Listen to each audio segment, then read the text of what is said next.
Hajde da testiramo da li ti dobro radi mozak.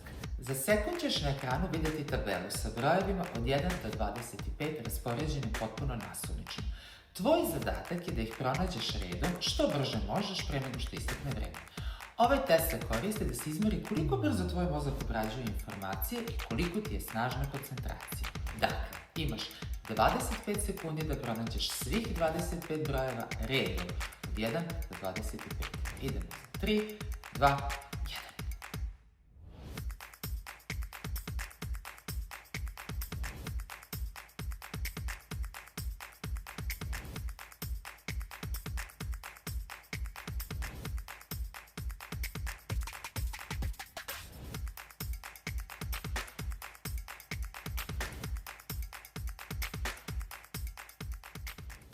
Pišite mi kako ste prošli, a i testirajte svoje prijatelje pa da vidimo ko je najbolji.